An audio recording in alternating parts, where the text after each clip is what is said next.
Lalu bagaimana sebenarnya hubungan Presiden Prabowo dengan Ketua Umum PDI Perjuangan sehingga sampai sekarang keduanya belum juga bertemu sementara Presiden Prabowo justru kerap berjumpa dengan Presiden ke-7 RI Joko Widodo. Apakah Jokowi memang menjadi ganjalan hubungan Megawati dan Prabowo? Kami diskusikan bersama politisi Partai Gerindra Hendar Samarantoko dan pengamat politik Adi Prayitno. Selamat sore semuanya, apa kabar? Sore Selamat Mas. sore, Ivan. Terima kasih sudah bergabung, Mas Adi. Assalamualaikum Kalau menurut warahmatullahi wabarakatuh. Anda, Waalaikumsalam warahmatullahi wabarakatuh. Menurut Anda, Mas Adi, Bang Pandan Ababan sempat bilang atau menuding Pak Jokowi yang mengacaukan hubungan Megawati Prabowo. Menurut Anda, apakah memang Jokowi yang jadi penghambat sampai sekarang yang membuat akhirnya kedua tokoh ini nggak jadi ketemu?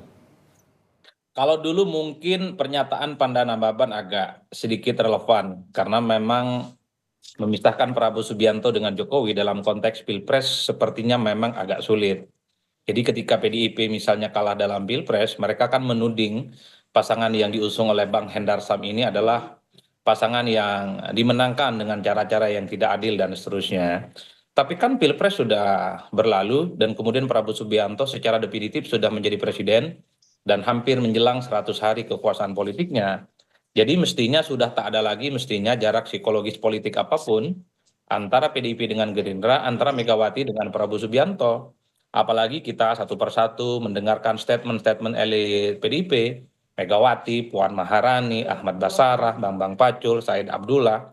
Begitupun dengan kawan-kawan Gerindra yang selalu mengatakan personally hubungan politik antara Megawati dengan Prabowo Subianto itu tidak ada persoalan apapun. Jadi pertanyaannya adalah kapan ini mau bertemu kalau memang sudah tidak ada barrier yang kemudian membuat keduanya itu tidak bisa saling bertemu sama yang lainnya.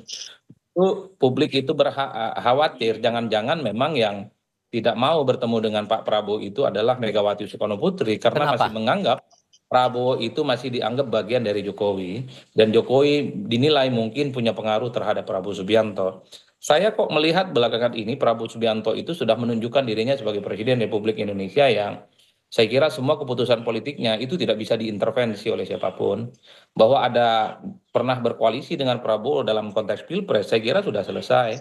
Per hari ini Prabowo sudah menunjukkan bagaimana setiap keputusan-keputusan politiknya tentu preferensinya itu didasarkan bagaimana pandangan-pandangan politik dari Prabowo Subianto. Hmm. Jadi di itu yang kemudian menurut saya ketimbang selalu mengutuk kegelapan, selalu misalnya menyebut Jokowi itu adalah faktor yang kemudian menghalang-halangi pertemuan, saya kira memang sebaiknya Megawati Soekarno Putri dan Prabowo Subianto itu bertemu. Setahu saya, satu-satunya elit di negara ini yang belum bertemu dengan Prabowo Subianto, yang belum dirangkul oleh Prabowo Subianto, sekalipun Prabowo kita tahu mengulurkan tangannya secara terbuka sejak lama kepada IP bergabung, ya hanya Megawati, Oke. bukan kepada yang lain.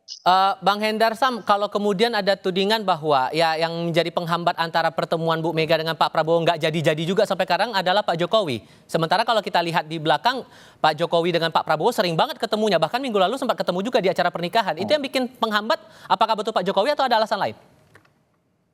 Saya rasa enggak ke arah situ. Tadi eh, konteksnya menyambung apa yang dikatakan oleh Mas Adi tadi bahwa memang eh, Pilpres sudah selesai, ya sudah 3 bulan lebih, ya 3 bulan lebih sudah selesai.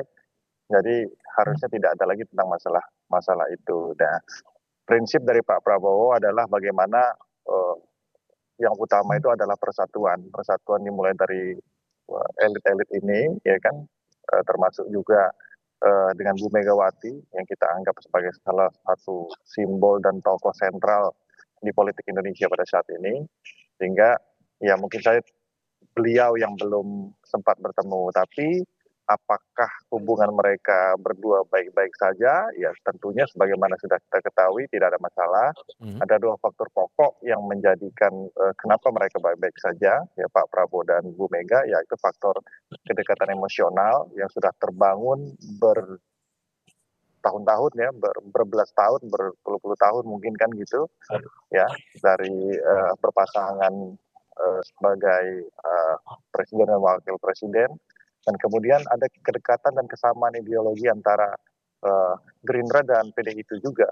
Ya, jadi kita melihat mungkin masyarakat dan para insan-insan politik juga tahu bahwa tidak tidak begitu banyak perbedaan ideologi, sehingga oleh karena itu kedua tokoh ini ya Pak Prabowo dan Bu Mega itu nggak sulit untuk bertemu dan seharusnya bisa bekerja sama ke depan. Kalau kemudian Tapi tidak sulit formatnya untuk nanti dalam bertemu, bentuk Bang. apa, Sorry kita saya belum potong, tahu. Bang. Sorry, Bang, saya potong di situ. Iya, iya. Kalaupun ternyata tidak sulit untuk bertemu, dan ini kan wacana untuk pertemuan antara Bu Mega dan Pak Prabowo kan muncul lagi nih. Apakah posisinya Pak Ya. Prabowo dalam posisi menunggu Bu Mega yang menyambut untuk kemudian, yuk kita melakukan pertemuan, atau gimana nih posisinya Pak Prabowo? Iya, tentunya dari Pak Prabowo kan sudah beberapa kali menyampaikan ya kan untuk jadi gini, prinsipnya bahwa Pak Prabowo itu melakukan apa namanya itu semacam ritual ya untuk bersafari kepada tokoh-tokoh.